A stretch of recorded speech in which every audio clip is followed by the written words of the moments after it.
ತಿಂಗಳು 2013 ಡಿಸೆಂಬರ್ ತಿಂಗಳಲ್ಲಿ ಕಾಯ್ದೆ ಮಾಡೋದು ನಾವು ಬೆಳಗಾಂನಲ್ಲಿ ಬೆಳಗಾಂ ಅಧಿವೇಶನದಲ್ಲಿ. ಆ ಕಾಯ್ದೆ ಮಾಡಿದ ಮೇಲೆ 15,000 ಕೋಟಿ ಇತ್ತು SCP TSP 2014ರಲ್ಲಿ 15,000 ಕೋಟಿ ಇತ್ತು. ಇವತ್ತು ಎಷ್ಟು ಗೊತ್ತಾ ಎಷ್ಟಿದೆ? 42,000 ಕೋಟಿ. ಬಹಳ ಜನರಿಗೆ ಇದರ ಮಹತ್ವನೇ ಅರ್ಥ ಆಗಿಲ್ಲ. ಬಹಳ ಜನರಿಗೆ ಇದು ಅರ್ಥ ಆಗಿಲ್ಲ. ಯಾಕೆ ಬೇರೆ ಕೇಂದ್ರದಲ್ಲಿ ಯಾಕೆ ಮಾಡಿಲ್ಲ? ಬೇರೆ ರಾಜ್ಯಗಳಲ್ಲಿ ಯಾಕೆ ಮಾಡಿಲ್ಲ? ನಾವು ಇದನ್ನೆಲ್ಲ ಕೇಳೋದೇ ಇಲ್ಲ. ಮತ್ತೆ ಸುಮ್ಮನೆ ಬಂದ್ಬಿಡ್ತದೆ ಸಮಾನತೆ. ಸುಮ್ಮನೆ ಬರ್ತದ? ಅಸಮಾನತೆ ಹೋಗ್ಬೇಕು ಅಂತಂದ್ರೆ ಸುಮ್ಮನೆ ಹೋಗುತ್ತಾ?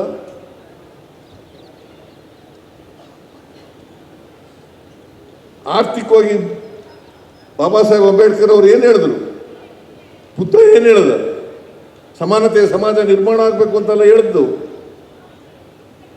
ಸಮಾನತೆಯ ಸಮಾಜ ಆಗಬೇಕಾದ್ರೆ ಆರ್ಥಿಕವಾಗಿ ಪ್ರತಿಯೊಬ್ಬರಿಗೂ ಕೂಡ ಆರ್ಥಿಕವಾಗಿ ಸಾಮಾಜಿಕವಾಗಿ ಶಕ್ತಿ ಬರಬೇಕು.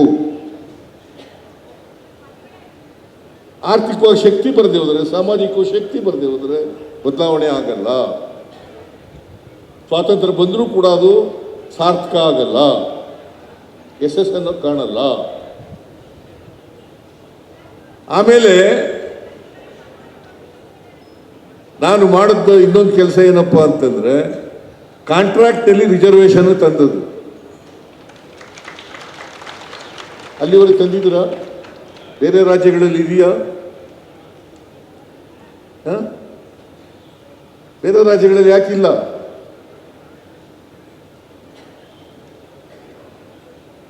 ನಾನು ಯಾಕೆ ಇವನ್ನೆಲ್ಲ ಪ್ರಸ್ತಾಪ ಮಾಡ್ತಾ ಇದ್ದೀನಿ ಅಂತಂದ್ರೆ, ನಾನು ಕೂಡ ಒಬ್ಬ ಹಿಂದುಳಿದ ಜಾತಿಗೆ ಸೇರಿದವನು. ನಾನು ಅವಕಾಶಗಳಿಂದ ವಂಚಿತರಾಗಿರ್ತಕ್ಕಂಥವನು. ನಾನು ಆಗದೇ ಇರ್ಬೋದು.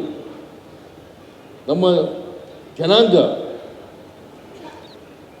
ಹಿಂದುಳಿದವರು, ದಲಿತರು, ಅಲ್ಪಸಂಖ್ಯಾತರು, ಎಲ್ಲ ಸಮಾಜದವರು ಕೂಡ.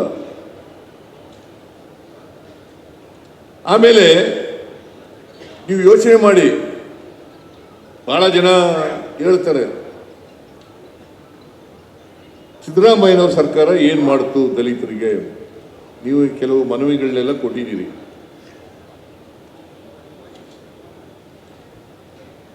Reservation in promotion supreme court ಹೊಡೆದಾಕ್ತರು. ಸುಪ್ರೀಂ ಕೋರ್ಟ್ನವ್ರು ಹೊಡೆದಾಕ್ತರು ರಿಸರ್ವೇಷನ್ ಇನ್ ಪ್ರಮೋಷನ್. ನಾನು ಎಂತ ಚೀಫ್ ಸೆಕ್ರೆಟರಿ ಇದ್ಲಲ್ಲ, ಯಾರು ಅವಳು, ರತ್ನಪ್ರಭಾ, ಅವಳ ಅಧ್ಯಕ್ಷತೆಯಲ್ಲಿ ಒಂದು ಸಮಿತಿ ಮಾಡಿ ಕಮಿಟಿಯಿಂದ ರಿಪೋರ್ಟ್ ತರಿಸ್ಕೊಂಡು ಆ ರಿಪೋರ್ಟ್ ಆಧಾರದ ಮೇಲೆ ನಾನು ಮತ್ತೆ ರಿಸರ್ವೇಷನ್ ಇನ್ ಪ್ರಮೋಷನ್ ಕೊಟ್ಟೆ. ಯಾಕೆ ಬೇರೆ ರಾಜ್ಯಗಳು ಮಾಡಲಿಲ್ಲ? ಯಾಕ್ರಿ ಮಾಡಲಿಲ್ಲ? ಕೇಳಿದ್ರ? ಕೇಂದ್ರ ಸರ್ಕಾರದವ್ರು ಮಾಡಿದ್ರ? ಬೇರೆ ರಾಜ್ಯಗಳು ಮಾಡಿದ್ದಾರ? ಯಾಕೆ ಕೇಳಿಲ್ಲ?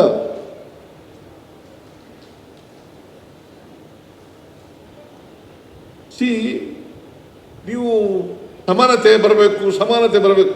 ಬುದ್ಧನೂ ಹೇಳ್ತಾನೆ, ಬಸವಣ್ಣನೂ ಹೇಳ್ತಾನೆ, ಅಂಬೇಡ್ಕರ್ ಹೇಳ್ತಾರೆ, ಹೇಳ್ಬೇಕಪ್ಪ ಸಮಾನತೆ ಬರಬೇಕು. ಸುಮ್ಮನೆ ಬಂದ್ಬಿಡ್ತದ? ಒಂದು ನಮ್ಮಲ್ಲಿ ಜಾಗೃತಿ ಬರಬೇಕು. ಜಾಗೃತಿ ಜೊತೆಗೆ ಕಾರ್ಯಕ್ರಮಗಳಿರಬೇಕು. ಆ ಕಾರ್ಯಕ್ರಮಗಳು ಇಲ್ಲದೆ ಹೋದರೆ ನಿಮಗೆ ಆರ್ಥಿಕವಾಗಿ ಸಾಮಾಜಿಕವಾಗಿ ಶಕ್ತಿ ಹೆಂಗೆ ಬರ್ತದೆ? ಆರ್ಥಿಕವಾಗಿ ಸಾಮಾಜಿಕವಾಗಿ ಶಕ್ತಿ ಬರದೆ ಹೋದರೆ ಜಾತಿ ಹೆಂಗೆ ಹೋಗ್ತದೆ? ವಿದ್ಯಾವಂತರು ಕೂಡ ಜಾತಿ ಮಾಡಕ್ಕೆ ಶುರು ಮಾಡಿಬಿಟ್ಟಿದ್ದಾರೆ ಈಗ. ನಾನು ನಿನ್ನೆ ಬೆಂಗಳೂರಿನಲ್ಲಿ ಸೈನ್ಸ್ ಕಾಲೇಜ್ಗೆ ಹೋಗಿದ್ದೆ. 100 ವರ್ಷ ಆಗಿದೆ ಸೈನ್ಸು ಕಾಲೇಜ್ ಅದು ಪ್ರಾರಂಭ ಆಗಿ.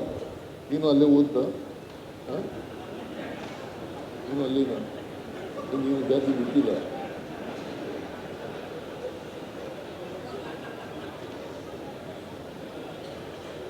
ಇವತ್ತು ಕೂಡ ಮೂಢನಂಬಿಕೆಗಳನ್ನು ನಂಬೋದು, ಕಂದಾಚಾರಗಳನ್ನು ನಂಬೋದು, ಮೌಢ್ಯಗಳನ್ನು ನಂಬೋದು. ನೀನು ಯಾಕೆ, ನಿನಗೆ ಅಂಗಿ ಇಲ್ಲ, ನಿನಗೆ ಯಾಕೆ ಬಡತನ ಇದೆ, ನೀನು ಯಾಕೆ ಅವಿದ್ಯಾವಂತನಾಗಿದೆಯಾ, ನಿನಗೆ ಯಾಕೆ ಸೂರಿಲ್ಲ ಅಂತಂದರೆ, ನಾನು ಹಿಂದೆ ಪಾಪದ ಕೆಲಸ ಮಾಡಿಬಿಟ್ಟಿದ್ದೆ, ಅದಕ್ಕೆ ಈ ಥರ ಈ ಜನ್ಮದಲ್ಲಿ ಹುಟ್ಟಿದ್ದೀನಿ ಅಂದರೆ ಗಟ್ಟಿ ಮಾಡಿಬಿಟ್ಟಿದ್ದೆ. ಇನ್ನೊಂದು ಏನು ಹೇಳ್ತಾ ಹೇಳಿದ್ರೆ ಹಣೆ ಬರ, ಅದು ಡಾಕ್ಟ್ರುಗಳು ಇರುತ್ತದೆ, ಇಂಜಿನಿಯರ್ಗಳು ಇರುತ್ತದೆ. ಹಣೆ ಬರಹ ಏನು ಬರೆದ್ಬಿಟ್ಟಿದ್ದಾನ ದೇವರು, ಬ್ರಹ್ಮ ಬರೆದ್ಬಿಟ್ಟನ ಬಂದು ಹಣೆಯಲ್ಲಿ ಹಿಂಗೆ ಆಗು ನೀನು ಅಂತ ಬರೆದ್ಬಿಟ್ಟಿದ್ದಾನ. ಮಾದೇವಪ್ಪನ ಅಣ್ಣ ಇವನು ಡಾಕ್ಟರ್ ಆಗಿದ್ದಾನೆ, ಮಾದೇವಪ್ಪನ ಅಣ್ಣ ವ್ಯವಸಾಯ ಮಾಡ್ತಾ ಇದ್ದಾನೆ. ಅವ್ನು ವ್ಯವಸಾಯ ಮಾಡುವಂತ ಬರೆದ್ಬಿಟ್ಟ, ಇವನಿಗೆ ಡಾಕ್ಟರ್ ಆಗುವಂತ ಬರೆದ್ಬಿಟ್ಟ, ಮಂತ್ರಿ ಆಗುವಂತ ಬರೆದ್ಬಿಟ್ಟ. ಇವೆಲ್ಲ ಮೂಢನಂಬಿಕೆಗಳಿದ್ದಾವಲ್ಲ, ಇವನ್ನೆಲ್ಲ ನಾವು ತೆಗೆದಾಕ್ಬೇಕಲ್ಲ. ಮತ್ತೆ ವಿಜ್ಞಾನ ಓದೋದು ಯಾಕೆ?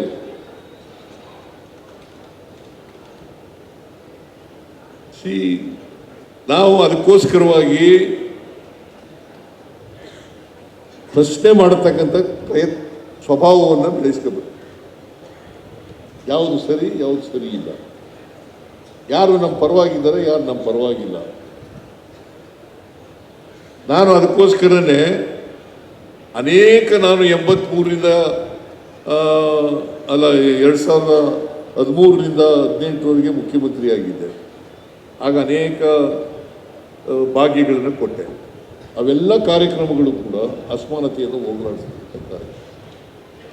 ಈ ಸಾರಿ ಮುಖ್ಯಮಂತ್ರಿ ಆದಮೇಲೆ ಗ್ಯಾರಂಟಿ ಯೋಜನೆಗಳನ್ನು ಕೊಟ್ಟರು. ಏನಮ್ಮ ನೀನು ಉಪಾಧ್ಯಕ್ಷೆ, ಒಬ್ಬರಿಗೆ ಎಷ್ಟು ಸಿಗುತ್ತೆ ಒಂದು ಕುಟುಂಬಕ್ಕೆ? ನಾನು ಇವತ್ತು ಹಸನಾಂಬೆ ದೇವಸ್ಥಾನಕ್ಕೆ ಹೋಗಿದ್ದೆ. ಸುಮಾರು 8.5ರಿಂದ 9 ಲಕ್ಷ ಭಕ್ತಾದಿಗಳು ಬಂದಿದ್ದರು. ಅದರಲ್ಲಿ ಸುಮಾರು 70% ಮಹಿಳೆಯರು ಬಂದಿದ್ದರು. ಯಾಕೆ ಬಂದರು?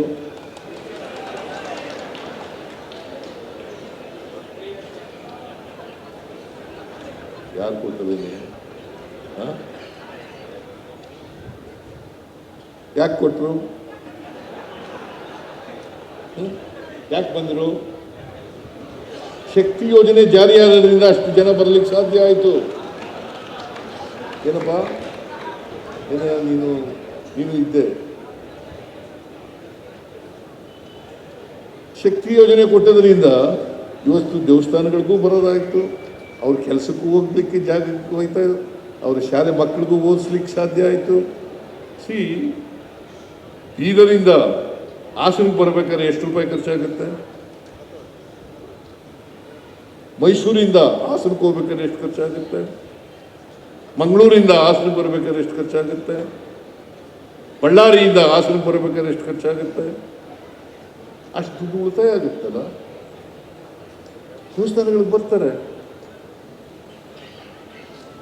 ಸ್ವಾವಲಂಬನೆ ಜೀವನ ಮಾಡಲಿಕ್ಕೆ ಪ್ರಯತ್ನ ಮಾಡ್ತಾರೆ.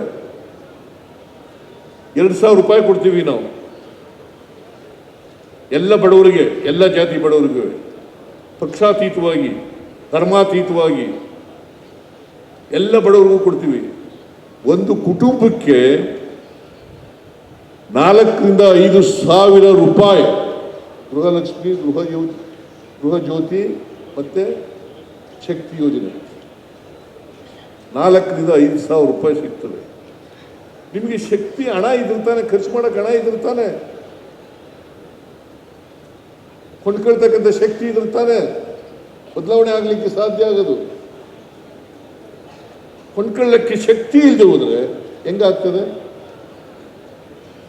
ಮಾರ್ಕೆಟಿಗೆ ಹೋಗೋಕ್ಕಾಗತ್ತೆ? ನೀವು 2 ಹೊತ್ತು ಊಟ ಮಾಡೋಕ್ಕಾಗತ್ತಾ? ಇದನ್ನ ನಾವು ಯೋಚನೆ ಮಾಡಬೇಕು. ಬಸವಣ್ಣನವರ ಸಮ್ಮೇಳನಗಳನ್ನು ಮಾಡುವಾಗ, ಅಂಬೇಡ್ಕರ್ ಸಮ್ಮೇಳನಗಳನ್ನು ಮಾಡುವಾಗ ನಾವು ಈ ಥರ ಯೋಚನೆ ಮಾಡಬೇಕು. ಆರ್ಥಿಕವಾಗಿ, ಸಾಮಾಜಿಕವಾಗಿ ಶಕ್ತಿ ತುಂಬತಕ್ಕಂಥ ಕೆಲಸವನ್ನು ಮಾಡಬೇಕು. ಪ್ರತಿ ಬಡವರಿಗೂ ಶಕ್ತಿ ಬರದೆ ಹೋದರೆ ಹೆಂಗೆ ಜಾತಿ ಹೋಗ್ತದೆ? ನಮ್ಮಲ್ಲಿ ಗುಲಾಮ್ಗಿರಿ ಈ ಗುಲಾಮ್ಗಿರಿ ಮನೆ ಮಾಡ್ಕೊಂಡ್ಬಿಟ್ಟಿದೆ. ನಾವು ಒಬ್ಬ ಬಡವ, ಮೇಲ್ಜಾತಿ ಬಡವ, ಅವನು ಬಂದರೆ ಏನಂತೀವಿ? ಬುದ್ಧಿಸ್ವಾಮಿ ಅಂತೀವಿ ಅಲ್ವಾ? ಹೌದಾ ಅಲ್ವಾ? ಬುದ್ಧಿಸ್ವಾಮಿ ಅಂತೀವಿ. ಅದೇ ಒಬ್ಬ ದಲಿತ ಶ್ರೀಮಂತನಾಗಿದ್ದರೂ ಕೂಡ, ವಿದ್ಯಾವಂತನಾಗಿದ್ದರೂ ಕೂಡ ಅವನ ಶಿಬಿರದಲ್ಲಿ ಮಾತಾಡಿಸ್ತಾರೆ. ಇದು ಇದೆಯಲ್ಲ, ಈ ಗುಲಾಮ್ಗಿರಿ ಮನಸ್ಥಿತಿ ಇದೆಯಲ್ಲ, ಇದನ್ನು ಕಿತ್ತಾಕ್ತಕ್ಕಂಥ ಕೆಲಸವನ್ನು ಪ್ರತಿಯೊಬ್ಬರು.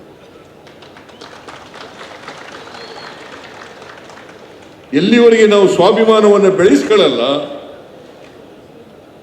ಎಲ್ಲಿವರೆಗೆ ಗುಲಾಮ್ಗಿರಿ ಮನಸ್ಥಿತಿಯನ್ನು ಕಿತ್ತಾಕಲ್ಲ, ಅಲ್ಲಿವರೆಗೆ ನಾವು ಮನುಷ್ಯರಾಗಲಿಕ್ಕೆ ಸಾಧ್ಯ ಇಲ್ಲ.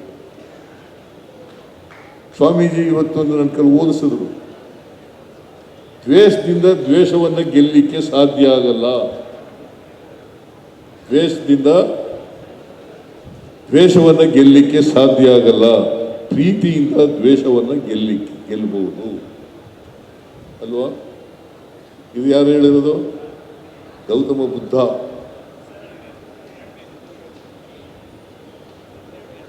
ಮನುಷ್ಯನನ್ನು ಪ್ರೀತಿಸಬೇಕ ಹೊರತು ದ್ವೇಷಿಸಬಾರದಲ್ವಾ? ಯಾರು ದ್ವೇಷ ಮಾಡ್ತಾರೆ,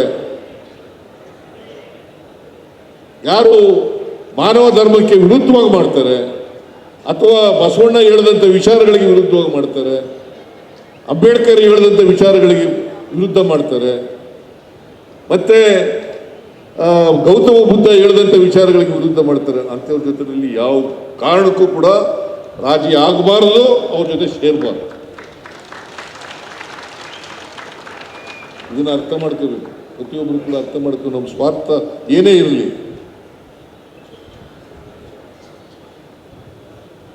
ಆದಮೇಲೆ ಸೇರ್ಕೊಬಿಡೋದು, ಅಲ್ಲಿಗೆ ಸೇರ್ಕೊಬಿಟ್ಟು ಅದನ್ನೇ ಡಿಫೆಂಡ್ ಮಾಡೋದು.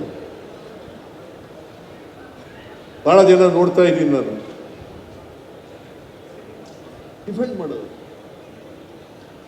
ನಾನು ಹೇಳ್ದನ್ನು ಮಾಡಕ್ಕೆ ಹೋಗ್ಬಿಡಿ, ಅಥವಾ ನಮ್ಮ ರಾಜಕೀಯ ಪಕ್ಷ ಹೇಳ್ದನ್ನು ಮಾಡಕ್ಕೆ ಹೋಗ್ಬಿಡಿ.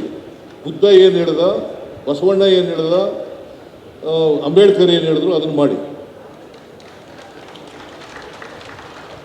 ನಾನು ಹೇಳಿದೆ ಅಂತ ಮಾಡಕ್ಕೆ ಹೋಗ್ಬಿಡಿ.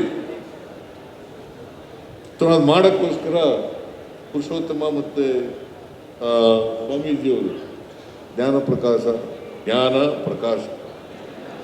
ಸ್ವಾಮೀಜಿಯವರು ಮಾಡಿದ್ದಾರೆ. ಕೆಲವು ಮನವಿಗಳನ್ನು ಕೂಡ ಕೊಟ್ಟಿದ್ದಾರೆ. ಆ ಮನವಿನೆಲ್ಲ ನೋಡ್ತೀನಿ ನಾನು, ಪರಿಶೀಲನೆ ಮಾಡಿ ಯಾವುದನ್ನು ಮಾಡಲಿಕ್ಕೆ ಸಾಧ್ಯ ಆಗ್ತದೆ ಅದನ್ನು ಮಾಡೋಣ. ಸಮಾಜ ಮಾಡಲಿಕ್ಕೆ ಯಾವ್ಯಾವ್ದು ಅಗತ್ಯ ಇದೆ ಅವೆಲ್ಲನೂ ಕೂಡ ಮಾಡ್ತೀನಿ.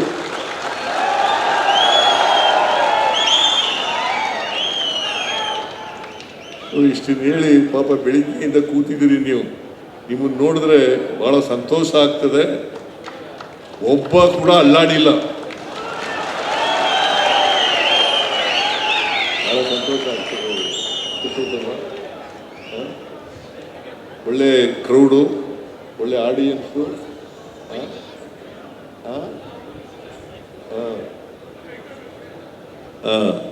ಶಿಸ್ತಿನಿಂದ ಸಭೆ ನಡೆದಿದೆ. ಒಳ್ಳೆ ಸಭಿಕರು ಕೂಡ ಸೇರಿದ್ದಾರೆ. ನೀವೆಲ್ಲ ಭಾಷಣಗಳನ್ನು ಕೂಡ ಚೆನ್ನಾಗಿ ಮಾಡಿದ್ದೀರಿ.